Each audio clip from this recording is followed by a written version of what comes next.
Hi everyone, welcome back to Sanjana's kitchen 2015. ఈరోజు మన ఛానల్లో సింపుల్గా ఈజీగా చేసుకునే ఫిష్ ఫ్రై ఎలా చేయాలో చూద్దాం. ఫిష్ ఫ్రై అండి, ఇది తవా ఫిష్ ఫ్రై అని కూడా అంటారు.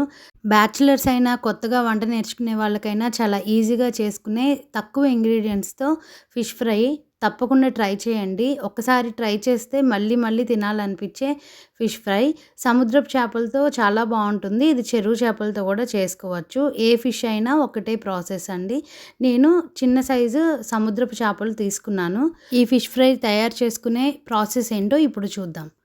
ముందుగా క్లీన్ చేసి పెట్టుకున్న చేప ముక్కల్ని ఒక బౌల్లోకి తీసుకొని 1/2 స్పూన్ ఉప్పు, 1/2 స్పూన్ పసుపు, 1 స్పూను కారం, 1 స్పూను ధనియాల పొడి, 1/2 స్పూన్ గరం మసాలా పొడి, 1/2 స్పూన్ అల్లం వెల్లుల్లిపాయ పేస్ట్, అలాగే 2 స్పూన్ల నూనె వేసుకొని బాగా చేప ముక్కలకి మసాలా మొత్తం పట్టేలాగా బాగా కలుపుకోవాలి. నేను ఈ వీడియోలో 1 కేజీ చేప ముక్కలు తీసుకున్నాను. కేజీ చేపలకి నేను చూపించిన కొలతలు కరెక్ట్గా సరిపోతాయి. సముద్రపు చేపలకైతే ఉప్పు తక్కువ వేసుకోవాలి. చెరువు చేపలకైతే మనం సరిపడా వేసుకోవచ్చు.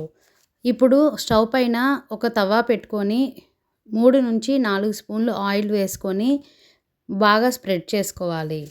ఆయిల్ కొద్దిగా వేడైన తర్వాత ముందుగా మనం మ్యారినేట్ చేసి పెట్టుకున్న చేప ముక్కలని నీట్గా నేను ప్యాన్ పైన పెట్టుకోవాలి.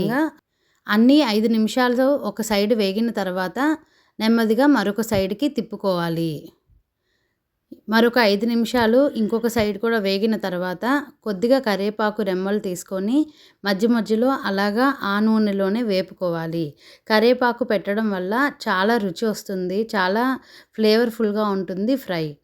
ఒకసారి ఇలా ట్రై చేసి చూడండి. సముద్రపు చేపలు చాలా త్వరగా వేగిపోతాయండి. మరొక 2 నిమిషాలు వేపుకొని డిష్ అవుట్ చేసేసుకోవడమే.